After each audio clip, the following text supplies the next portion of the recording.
Alright guys, hi, how's it going? I'm back today with another video. Now I was trying to decide what I wanted to do this video on. So I did an analytics through my videos, and I saw that one video I did that was very popular. Actually, my #1 video to date was the one I did a few weeks ago on the Misfits and Danzig. So because of that, I decided I would do another rock-related video. And the video I'm going to do today is the 5 most underrated bands in hard rock and heavy metal music, because as any fan of hard rock and heavy metal music can tell you, there's definitely a lot of forgotten gems within the music genre. So the first band I'm going to start out with is a band I first heard when I was in college. A friend of mine turned me on to this band. I hadn't heard them before. They're a band that came out in 1971 with their first album. They're from Wales, a very heavy band. Their music kind of sounds kind of like a combination of Black Sabbath and Rush. In my opinion, they're actually better than Rush, but that's my opinion. And the band I'm talking about is Budgie. Now, Budgie is, in my opinion, the king of the forgotten bands of the 1970s. You know, definitely would consider them to be that, because not a whole lot of people have heard of this band. There's a lot of people who would really like this band that have never heard of them. And they've probably heard maybe some of the covers that more famous bands have done by Budgie. For example, Metallica has covered 2 Budgie songs, Crash Course in Brain Surgery and Bread Fan. And probably most Metallica fans have heard of those songs. In addition to that, Van Halen were actually big fans of Budgie. Van Halen actually recorded, or I don't know if they recorded it, I know they used to play it live, and that was the song In for the Kill. In addition to that, I think Soundgarden would play a song, Homicidal Suicidal. They used to actually include that a lot of times in their set. But, yeah, apart from this, Megadeth actually just recently recorded a Budgie song. So, definitely a band some people are aware of, but, they've just remained very obscure. And definitely, an excellent band. The band did kind of decline a bit when the guitarist Tony Burge left. They began to kind of take on more of like a funky kind of sound. Initially they were very heavy. Then they took on kind of a funky sound. Then when the 80s hit, they kind of developed more of a slicker, kind of smoother sound. And at the time, they were kind of like, we've progressed from our psychedelic rock days of the 70s, when, in fact, the stuff that was most near and dear to the fans was the 70s material. But, yeah, definitely Budgie's a band to check out. I recommend the album, the 1974 album, In for the Kill. I think that's a good place to start if you want to get into this band. That was the first album that I picked up of Budgie, and really liked the album. A lot of good songs on it. So that would be probably the best place to start. Okay, so the second band I want to talk about is a band that I've been a fan of for a while. This is a band that was building momentum throughout the 70s. And as the 70s wore on, they began to become more and more popular, but they never really managed to crack the mainstream. There are other bands that were around the time they were, for example, like Judas Priest, who formed in 1970, and by 1980 they had massive commercial success. The Scorpions came out with their first album in 72, and also by the 80s they had massive commercial success. It looked like this band was headed in that same direction. The band I'm talking about is UFO. Now, UFO put out a couple albums in the early 70s. One was called UFO 1, and the other was called Flying, or 1 Hour Space Rock, depending on which version you have. I actually purchased these albums a couple years ago on a CD that actually had the first 2 UFO albums, as well as a live album on it. So, definitely an excellent band to check out. Like I said, they have a very hard psychedelic rock sound, and I know there's a ton of people who like that kind of music who've never even heard these, early albums by UFO.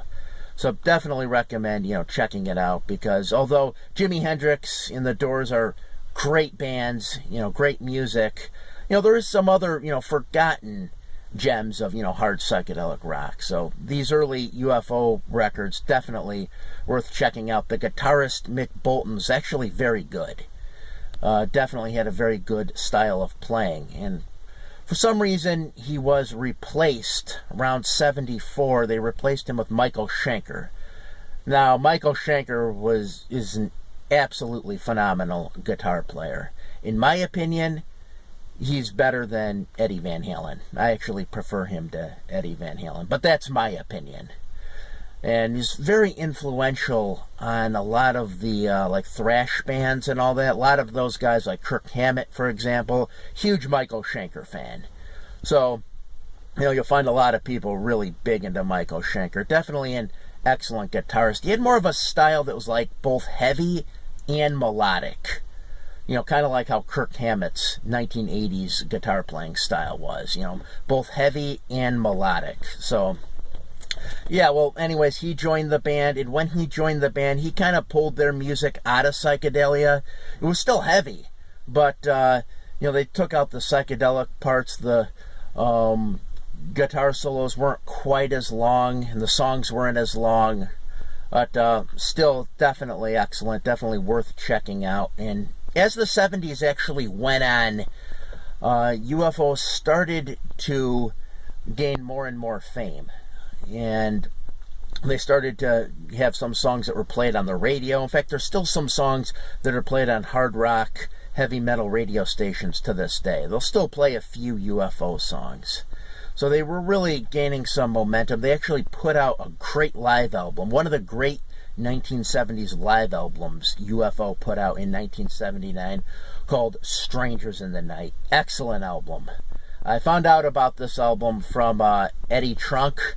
I know Eddie Trunk kind of rants and raves about UFO, and for a long time he's kind of gone around trying to, bring more attention to this band, because, like I said, definitely an underrated band. That's why I kind of consider them the number 2 underrated band of all time. But the band did decline.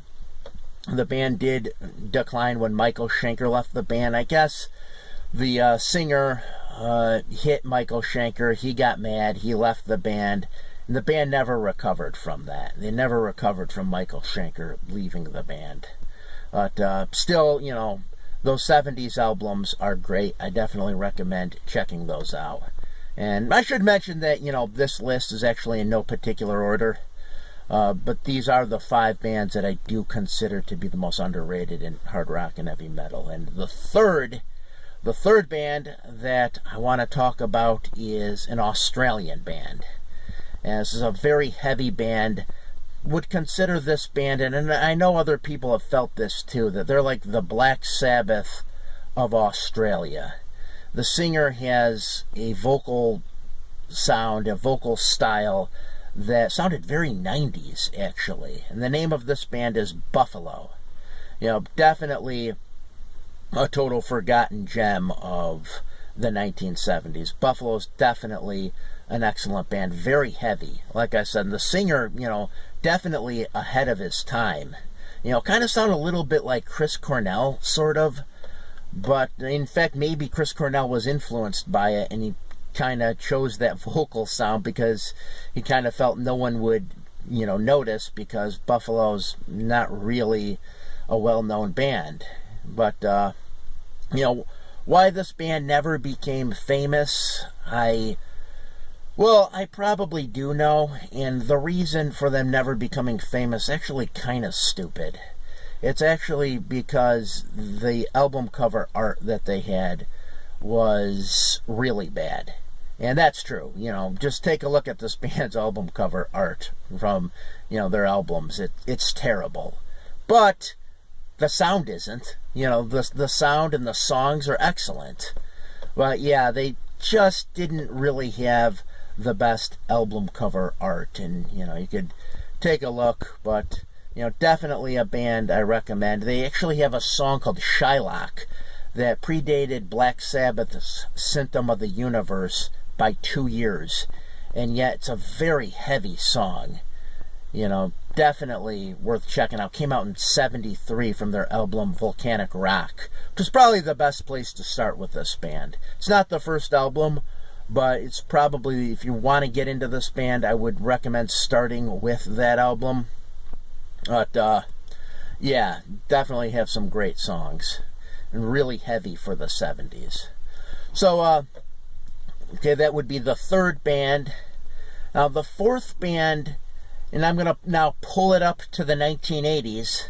This is a band that came out in the early 80s, and that's the band Virgin Steel. Been a fan of this band for a while. This is a band that has actually influenced Metallica and has often even been compared to Manowar quite a bit. Now, I actually don't think they're that much like Manowar, although the singer of this band does kind of sound like Manowar's singer, Eric Adams. They both have that kind of real, like, kind of mean-sounding, snarly kind of vocal style. But, you know, other than that, I do think this band has, you know, like, better, more skilled musicians in it, or at least, you know, what the musicians are able to do and have control to do in the band is better. Because, you know, definitely some excellent albums that they put out. I would recommend checking out The House of Arteris, which is kind of has like a Greek concept to it. And they also have another one called The Marriage of Heaven and Hell, which is a couple albums. So, you know, these are, you know, epic albums, you know, 2-3 disc sets, but definitely worth checking out. Definitely is an excellent band. Not a lot of people have heard of them. They remain very underrated, and I really don't know why. It's an excellent band. Okay, so moving right along, that would be number 4. Now, number 5. Number 5 is a band that my roommate got me into when I was in college. I hadn't heard of this band before, but once I did hear the band a little bit, I really grew to like it. And that is the band Fate's Warning. There's a lot of people who talk about really being big fans of Dream Theater and that kind of progressive metal. But before that band came out, you had another band that really often is overlooked, and that is Fate's Warning. You know, they really not a whole lot of people have heard the band, and I really don't know why. I really think they're great. An album I recommend checking out is their album Awaken the Guardian. That's probably the best place to start if you're going to get into Fate's Warning. Really have a lot of good songs. The singer John Arch, he has a vocal style that tends to really appeal to primarily metal fans. So if you're not a metal fan, you may not like his vocal style. But, you know, being a metal fan myself, I do like it. But that's the one thing I could think that might turn someone off from this band. Definitely excellent lyric writing, especially the John Arch stuff. Eventually, they did get another singer who had kind of more of a standard kind of progressive metal way of singing. And, you know, those albums are good too. You know, definitely, like I said, definitely a band well worth checking out, you know, Fate's Warning. And surprised at how many people, like I said, have never heard of this band. Another album to check out would be The Spectre Within. You know, very heavy, but also some progressive parts. And the lyrics, you know, very like esoteric sounding. You know, you don't always know what these songs are about. And I like that. You know, I really like that kind of thing in music. You know, because you're not always supposed to know what the song is about. You know, I like when bands do sometimes make their songs esoteric. And, you know, that's what you do have with this band. So, yeah, those are the bands. Those are the 5 most underrated bands of hard rock and heavy metal. Just, you know, kind of thought that, you know, I would do a video on it, talking about it. Because, you know, I do think about this from time to time. I've seen shows like that metal show where they kind of had their own version of which hard rock and heavy metal bands were the most underrated. and I really kind of wanted to do my own video on this. So, you know, if you did watch this video, I definitely appreciate that you watched it. And, you know, if you want to, just feel free to subscribe. So, as always, I thank you for watching.